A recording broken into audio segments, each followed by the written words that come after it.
Cool FM 106.9. Atención amantes del espectáculo. Prepárense para la dosis exacta de entretenimiento que solo nosotros sabemos darles. Aquí arranca un nuevo bloque de 3x3, noticias, chismes, anécdotas, éxitos y fracasos de tus artistas favoritos. Todo reunido en un solo lugar. Cada semana te traemos lo mejor y lo peor del mundo del espectáculo. Porque aquí no hay filtros, hay salseo real. Triunfos que celebramos, secretos que nadie se atreve a contar. Nosotros los soltamos todos. Esto es 3x3, el podcast de la semana. Arrancamos con el salseo que te encanta. Solo aquí, en 3x3. Hola a todos, hoy vamos a meternos de lleno a analizar qué hay detrás del éxito de uno de los youtubers más grandes del planeta. Nos basaremos en una entrevista reciente para, intentar entender esas estrategias, esa mentalidad que consigue, cientos de millones de visualizaciones por vídeo. Es que es una pasada, ¿eh? La escala es... se habla de inversiones anuales en contenido de más de 100 millones de dólares. Y la operación que hay detrás, claro, es complejísima. Mucho más de lo que parece cuando ves el vídeo final, desde luego. Pues arranquemos por algo que parece fundamental, los datos, las herramientas. Estuvo 6 años desarrollando herramientas internas para analizarlo todo, pero todo, miniaturas, títulos, formatos y sobre todo esos vídeos outlier, los que se salen de la gráfica, vamos. Ahora parte de eso lo ha hecho público con ViewStats. Exacto. Y ese concepto, el de outlier, es clave, porque no mira solo su canal. Estudia videos virales de todo YouTube, da igual el tema, belleza, gaming, lo que sea. Buscan patrones, ¿sabes? Para ver qué interesa a la gente. El ejemplo de la serie Dollar vs. X Millones es clarísimo. Pero ojo, que él insiste en que no es copiar sin más. Habla de copiar con gusto. O sea, pillar la inspiración sí, pero adaptarla, mejorarla, darle tu propio toque. Claro, llevarlo a tu terreno y sobre todo a su escala, ¿no? Que eso ya lo hace diferente. Justo. La ejecución y la ambición son lo que transforman la idea. Y luego está el tema de las miniaturas. ¡Qué obsesión! Sí. Pruebas A/B constantes, a veces hasta con 3 opciones. Prueban cambios grandes, luego detalles pequeños. Es un proceso súper eficiente, de hecho.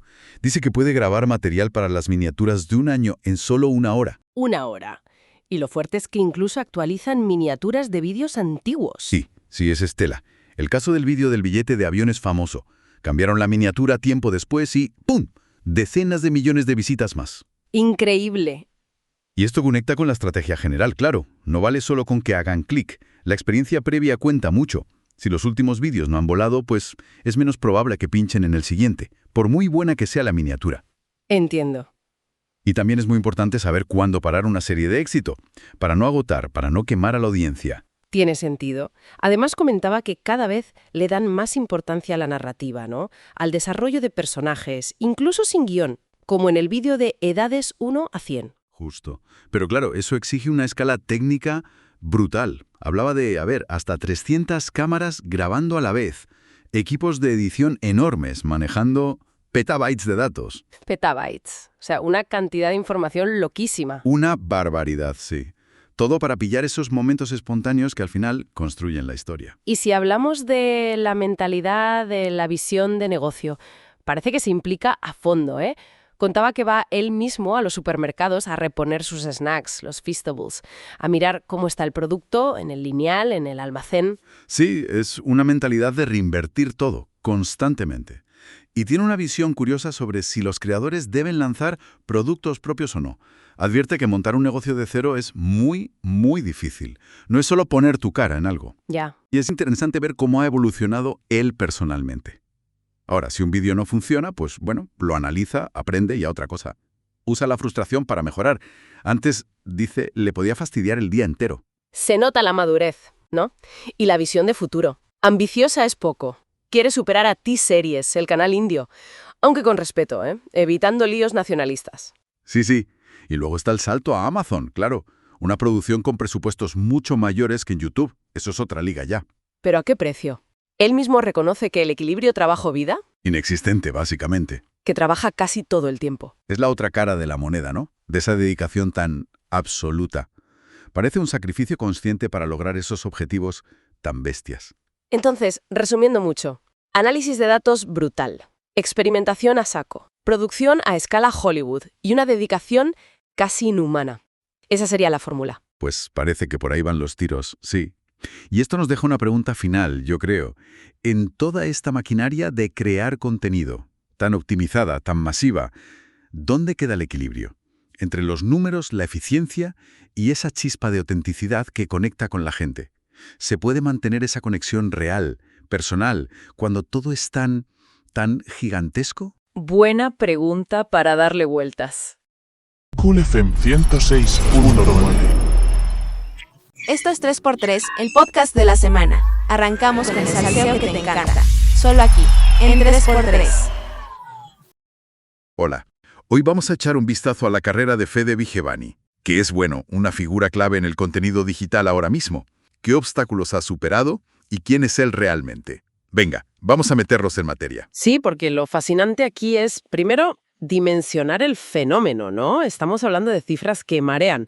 Más de 47 millones de suscriptores solo en YouTube. ¿Una barbaridad? Y luego, llenar el Auditorio Nacional aquí en México, que es un sitio enorme, 6-7 veces seguidas. Sí, eso es increíble. Y las colaboraciones con gente como MrBeast, Logan Paul. O sea, su relevancia, sobre todo en México y Latinoamérica, es innegable. Es un caso de estudio muy interesante sobre cómo crear contenido hoy, la fama y todo lo que conlleva, claro. Totalmente. Y es muy llamativo si piensas que él viene de Uruguay, un país pequeño. Él mismo ha dicho que desde allí es más difícil, ¿sabes? Salir internacionalmente. Y de repente, ¡boom! El Auditorio Nacional lleno hasta la bandera. Exacto. Sus inicios además fueron curiosos. Un vídeo de una broma por teléfono, creo que de 2008, lo subió y se olvidó. Años después, tenía 50.000 visitas. Sí, lo descubrió de casualidad. Y ya más en serio, empezó sobre 2014, ¿no? Con bromas en la calle, caídas, lo típico de esa época en YouTube. Claro, ahí se ven las barreras del principio. El origen, empezar de cero. Y luego vino Dos Sogas. Ah, sí, el grupo. Su primer gran proyecto en equipo. Tuvieron muchísimo éxito, muy rápido además. Pero bueno, como suele pasar, surgieron roces. Conflictos, ¿no? Sí, de convivencia, de quién mandaba más. Lo normal en grupos que crecen tan deprisa.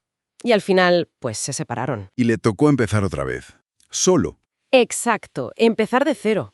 Es un buen ejemplo de que colaborar mola mucho, pero, tiene sus complicaciones. Y fíjate qué curioso, porque fue justo en un momento de bajón, creo que en 2019, cuando surgió la Vecibanda. La Vecibanda. Sí, que lo montó así como de forma espontánea con unos vecinos suyos que eran chavales más jóvenes. El mensaje era potente, cualquiera puede lograrlo, y funcionó. Vaya si funcionó. Canciones como No somos lobos tienen 140 millones de visitas. Una locura. Una locura, sí. Ahí cambió también su forma de crear contenido, ¿no? Pasó de subir vídeo diario a cada 2 o 3 días, pero más currados. Sí, se nota esa mayor producción. Los títulos, por ejemplo, muy llamativos, tipo 24 horas haciendo no sé qué. El formato 24 horas, sí. Y le da mucha caña a lo visual, colores muy vivos, muy saturados. Él ha dicho que le viene de estudiar diseño gráfico. Ah, mira. Y luego vino el giro al terror con el Club Misterio, que no es casualidad, ¿eh? Conecta con algo suyo de niño, que le gustaba dibujar cementerios. Ostras. Y es un género que funciona muy bien con la audiencia, sobre todo aquí en México. Y fomenta la interacción, ¿verdad? Que los fans hagan teorías y eso. Muchísimo. Dice que tiene una escaleta, una guía, pero que improvisa bastante. Como más natural. Claro, y no le da miedo tocar temas, complejos. Contó la anécdota de los payasos de la Deep Web, ¿te acuerdas? Uf, sí. Confirmó que eso existe, que se pueden contratar, pero que cuesta una pasta. Y avisó a su público, que es muy joven, de los peligros de meterse ahí. Hizo bien. Y también habló un poco de dinero. Que lo que se gana en YouTube en Latinoamérica no tiene nada que ver con Estados Unidos. Y por eso está invirtiendo, comprando propiedades en Uruguay, buscando, una estabilidad, ¿no? Esa búsqueda de estabilidad choca un poco con otras cosas más personales que contó, como lo del miedo al compromiso. ¿Ah, sí? Lo mencionó.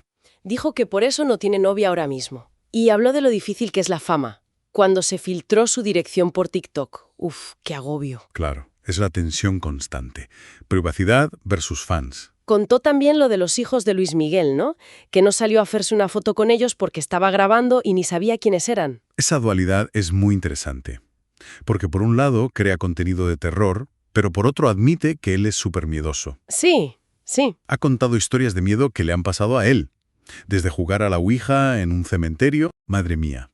Hasta ver sombras en casa, oír ruidos, usar cámaras térmicas que detectan cosas raras, incluso que su Tesla detectó fantasmas en un cementerio. Qué fuerte. Y parece que maneja la presión de la fama apoyándose mucho en sus amigos, que son como su familia, y teniendo sus rutinas. Le gusta la música antigua, por ejemplo. También habló mucho de su familia, de sus padres. El apoyo fue clave. Y el consejo de su padre. Siempre humilde, con los pies en la tierra. Eso es importante. Contó muy emocionado cómo lo vive su madre, que le dice cosas como, «Pa, Fede, sos un capo». Bueno, eres un fenómeno. Y mencionó que de pequeño dibujaba muy bien. Hasta hacía cosas en 3D. Es que esa conexión entre lo personal y lo público es constante en él. Se mueve en esa línea, ¿sabes? Entre ser auténtico y la performance que exige su trabajo. Totalmente. Hace terror sintiendo miedo de verdad, cuenta cosas íntimas, pero a la vez tiene una disciplina de trabajo brutal y una estrategia clarísima. Entonces, si tuviéramos que resumir, ¿qué sacamos de todo esto? Su trayectoria es como una mezcla, ¿no? De estrategia, sí, pero también de pillar oportunidades al vuelo, como la Becibanda. Mucha adaptación también. Eso, adaptarse, perseverar después de palos como lo de Dos Sogas y, bueno, gestionar el peaje personal de estar tan expuesto. Y eso último que dices, bueno, plantea una pregunta importante sobre el futuro de este tipo de creación de contenido, ¿no? A ver, ¿Hasta qué punto es sostenible un modelo que parece exigir siempre más? Producciones más grandes, más extremas, apoyándose tanto en el miedo, en exponerse tanto personalmente. ¿Cuál es el siguiente paso para creadores de esta talla? ¿Hacia dónde pueden evolucionar? es una reflexión interesante, sí, para darle una vuelta. Estás en 3x3, el podcast de la semana. Continuamos. Hola a todos, bienvenidos. Hoy vamos a meternos a fondo con la figura de Pandaboy. Bueno, Federico, que es su nombre real. Hablamos del youtuber italiano con la mayor cantidad de suscriptores. Ahora mismo creo que son unos 55,7 millones.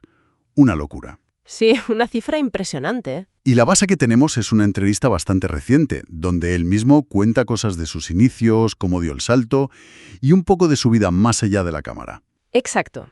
Y la idea es intentar entender, pues, cómo alguien consigue ese éxito tan masivo en YouTube, ¿no? Sobre todo con un formato que, bueno, es muy suyo. Queremos ver qué hay detrás del personaje y qué podemos aprender de su camino. Vale, pues vamos a ello. A ver, todo empezó de forma muy casera. Su hermano mayor le regaló una cámara de vídeo bastante barata, igual unos 60 euros, cuando tenía solo 9 años. ¡Qué bueno! Y nada, empezó a grabar vídeos por pura diversión. Hizo hasta una parodia de Star Wars, imagínate, con sables de luz de cartón y todo. Hombre, muy tierno. Pero lo que a mí me llama la atención es la persistencia que tuvo. Porque antes de Pandaboy, llegó a tener como 5 o 6 canales que no funcionaron para nada. Sí, eso leí. Probó de todo. Sketches, hacía como de food blogger, reacciones a vídeos musicales, de todo un poco. De hecho, él mismo cuenta que se arrepiente un montón de haber borrado su primer canal donde subía cosas con su hermano. O sea que no fue un camino fácil. Para nada. Y claro, antes de poder vivir de YouTube, pues tuvo que currar en cosas muy normales. Estuvo fregando platos, fue dependiente en una tienda de estas de todo a €1. Lo típico, ¿no? Empezar desde abajo. Sí. Y ojo, que también hizo de extra en películas. Salió en Dumbo, la de Tim Burton, y en una de Spider-Man. ¡Anda! Y hay una anécdota muy buena de Dumbo. Dice que Tim Burton le dio una indicación en el set y él ni se enteró de quién era. Pensó que era, pues, un técnico cualquiera diciéndole qué hacer. No le reconoció. ¡Qué fuerte! Bueno, y aquí es donde llega, yo creo, el punto de inflexión, ¿no? El momento clave. Cuando descubre este formato universal, vídeos sin hablar o con un lenguaje súper básico que entiende cualquiera en cualquier parte del mundo. Ya. Es un poco la línea de Kabilam, ¿verdad? Y eso le abrió las puertas a una audiencia global, pero masiva. Claro. Y esto es fundamental hoy en día con la economía de la atención. El lenguaje visual es rapidísimo, salta la barrera del idioma y también la de la paciencia del espectador que está ahí pasando vídeos sin parar. Sí, él cuenta que al principio fue un poco por casualidad, como de chiripa. Pero luego, claro, se dio cuenta del patrón, vio que funcionaba y ya lo desarrolló de forma consciente, ¿no? Con intención. Exacto. Y además, un detalle importante, eligió mantener un perfil family friendly, contenido apto para todos los públicos. Sí, y eso seguro que ha sido clave para construir su marca personal. Y, hombre, también para las oportunidades comerciales, imagino. Totalmente. Y justo esto los lleva a esa dualidad interesante. Panda Boy, que es el personaje público, y Federico, la persona real. Se nota que cuida mucho su privacidad. Por eso, pues, evita ciertos temas. El dinero, por ejemplo, o si se haría un OnlyFans. Esas cosas las esquiva. Ya. Quiere mantener esa imagen más limpia, familiar. Un ejemplo muy claro de esa tensión entre lo público y lo privado fue lo que pasó con su novia, que es ucraniana. Cuando empezó el conflicto, ella se quedó como atrapada y él condujo hasta la frontera con Polonia para recogerla. Lo recuerdo. Y contó la historia, claro. Y la reacción de la gente fue de todo un poco. Mucha gente le apoyó, obviamente, ¿Sí? pero también hubo críticas, gente que le decía que se salía de su contenido habitual, que suele ser más ligero, más de entretenimiento puro. Es interesante esa reacción, ¿verdad? Demuestra cómo el público a veces tiene unas expectativas muy fijas sobre los creadores. Esperan siempre lo mismo. Sí, sí. Pero esa ruptura del formato, aunque algunos la criticaran, quizás también sirvió para humanizarle un poco más para otros, ¿no crees? Podría ser, sí. Fortaleció la conexión, quizás. Ilustra muy bien ese equilibrio tan delicado que tienen que mantener. Totalmente de acuerdo. Y gestionar esas cifras, esos millones de seguidores, no tiene que ser nada fácil. Él mismo lo dice, que ver el número en la pantalla del ordenador como que no parece real. Claro. Que solo se da cuenta de la dimensión cuando va a eventos y ve a la gente en persona. Como si llenara un estadio, dice. Ahí es cuando lo asimila. Es que es difícil hacerse a la idea, supongo. Y a eso hay que sumarle la presión constante, ¿no? Él habla de la ansiedad de tener que estar siempre buscando nuevos formatos, ideas que se hagan virales. El siguiente pelotazo. Uf, sí.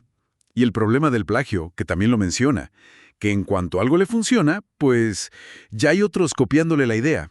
Eso debe ser frustrante. Muchísimo. Tiene que ser agotador. Un detalle que me pareció interesante de su historia es que él es segunda generación.